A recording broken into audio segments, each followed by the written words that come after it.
எதிர்கட்சி தலைவர் மற்ற உறுப்பினர்கள் வந்தால் அந்த கிளாம்பாக்கம் பேருந்தத்தை முழுமையாக சுற்றி பார்த்து விட்டால் நிச்சயம் மாண்புமிகு முதலமைச்சர் அவர்களை எதிர்கட்சி தலைவரே புகழக்கூடிய அளவிற்கு அந்த கிளாம்பாக்கம் பேருந்து நிலையம் அமைந்திருக்கு. நாங்கள் விட்ட அறிக்கையை பார்த்ததை புரிந்து கொள்ளலாம். மக்கள் சாலையிலே வந்து படுத்து ஆர்ப்பாட்டம் செய்த காட்சியெல்லாம் எல்லா தொலைக்காட்சியிலும் வந்திருக்குது. ஏன் மாண்பு உறுப்பினருக்கு தெரியும், இங்க இருக்கிற அமர்ந்திருக்கிற உறுப்பினர்களுக்கு தெரியும், தங்களுக்கும் தெரியும். எதிர்கட்சி தலைவர்கள் சொன்னது போல சிறு சிறு பிரச்சனைகள் மட்டுமல்ல, பெரும் பெரும் பிரச்சனைகள் எல்லாம் இருந்தது. மாண்பு பேரவைத் தலைவர்களே, மாண்பு அறநிலைத்துறை அமைச்சர் அவர்கள் பேசுகின்ற பொழுது என்னுடைய பெயரை சொல்லி பேசினார்.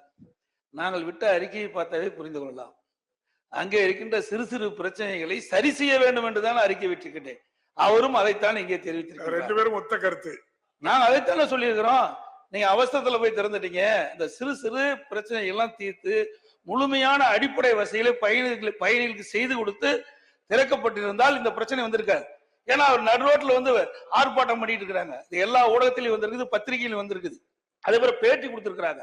இதையெல்லாம் மாண்பு அமைச்சர் பார்த்தாரா இல்லையா என்று தெரியவில்லை. ஊடகத்தில் வந்த செய்திகள், பத்திரிகையில் வந்த செய்திகள், மக்கள் சாலையிலே வந்து படுத்து ஆர்ப்பாட்டம் செய்த காட்சியெல்லாம் எல்லா தொலைக்காட்சியிலும் வந்திருக்குது. ஆகவே அப்படிப்பட்ட சிறு சிறு பிரச்சனைகள் எல்லாம் சரி செய்து பயணிகளுக்கு எவ்வித பிரச்சனையும் இல்லாமல் பயணம் மேற்கொள்வதற்குண்டான வசதி செய்து கொடுக்க வேண்டும் என்பதுதான் எங்களுடைய கருத்து. அந்த அடிப்படையில் தான் நாங்கள் அறிக்கையில் விட்டோம். அது ஊடகத்தில் அந்த செய்தியை தெரிவிச்சிருக்கிறோம். மாண்புமிகு அமைச்சர் அவசரப்பட்டு இந்த பேருந்து நிலையத்தை திறந்து விட்டதாக சொல்லுகிறார். அவர்கள் செய்ய தவறிய காரியத்தை இந்த ஆட்சி செய்திருக்கின்றது. அவர்களுடைய ஒப்பந்த காலம் என்பது 2021 ஆண்டு மார்ச் 13ஆம் தேதியோடு அந்த பணியினுடைய பணி நிறைவு ஒப்பந்தம் கோரப்பட்டிருந்தது. அவர்கள் காலத்தில் 30% பணிகள் தான் முடித்திருந்தார்கள். மீத 70% பணிகளை முடித்ததோடு அல்லாமல் 100 கோடி ரூபாயை திட்டமிட்டு பயணிகளுக்கு தேவையான அனைத்து வசதிகளையும் செய்து தந்த அரசு இந்த அரசு என்பதை நான் பதிவு செய்கிறேன்.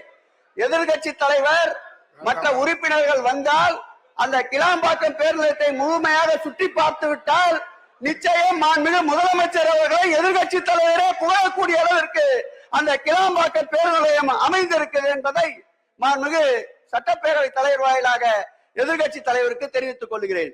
குற்றச்சாட்டா சொல்லல, 30% முடிஞ்சிருந்து மீதி எதிர்கட்சி தலைவர் அவர்கள். மாண்புமிகு பேரவைத் தலைவர் அவர்களே, நாங்கள் விட்ட அறிக்கை ஊடகத்தின் வாயிலாக குறிப்பிட்டதெல்லாம் அங்கே இருக்கின்ற பயணிகள் சொல்லுகின்ற கருத்தின் அடிப்படையில் தான் நாங்கள் வெளியிட்டோம்.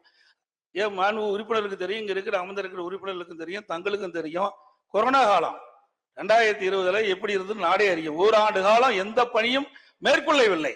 அதனால அந்த குறிப்பிட்ட காலத்தில் அந்த பணி நிறைவு செய்ய முடியவில்லை. ஆட்சி மாற்றம் ஏற்பட்டது. உங்களுடைய ஆட்சி வந்த பிறகு அந்த பணி செஞ்சிருக்கிறீங்க. மக்கள் கேட்பது முழுமையான பணிகள் முடிந்த பிறகு திறக்கப்பட்டிருந்தால் இந்த பிரச்சனைக்கு இடமளிக்காமல் இருந்திருக்கலாம். இதைத்தான் நான் குறிப்பிடுறேன். நீங்களே சொல்லியிருக்கிறீங்க சிறு சிறு பிரச்சனை இருப்பது, நீங்களே அவையில பேசியிருக்கிறீங்க. அந்த சிறு சிறு பிரச்சனைகளையும் தீர்க்கப்பட்டு முழுமையாக பணி நிறைவு பெற்ற பிறகு இந்த பேருந்து நிலையத்தை திறக்கப்பட்டிருந்தால் இந்த விவாதமே நடைபெற்றிருக்காது. அதைத்தான் நான் குறிப்பிட்டு அறிக்கை வெளியிட்டிருக்கிறோம். மாண்புமிகு அமைச்சர் போதுமே. நீங்க பேரவைத் தலைவர் அவர்களே, மாண்புமிகு முதலமைச்சர் அவர்கள். மாண்புமிகு பேரவைத் தலைவர் அவர்களே, எதிர்கட்சி தலைவர்கள் சொன்னது போல சிறு சிறு பிரச்சனைகள் மட்டுமல்ல, பெரும் பெரும் பிரச்சனைகள் எல்லாம் இருந்தது. அதையும் தீர்த்து வைத்து தான் திறந்து வைத்திருக்கிறோம். அவரே சொல்லி இருக்கிறார், இன்னும் ஏதேனும் பிரச்சனை இருந்தால் சொல்லுங்கள், நேரடியாக வாருங்கள், அழைத்து செல்கிறோம். நீங்கள் சொல்லுகிற குறைகளை கூட நாங்கள் தீர்த்து வைக்க காத்திருக்கிறோம் என்றுதான் பெருந்தமையாக சொல்லி இருக்கிறார். எனவே இத்தோடு இந்த பிரச்சனையை முடித்துக் கொள்ளுமாறு கேட்டுக்கொள்கிறேன்.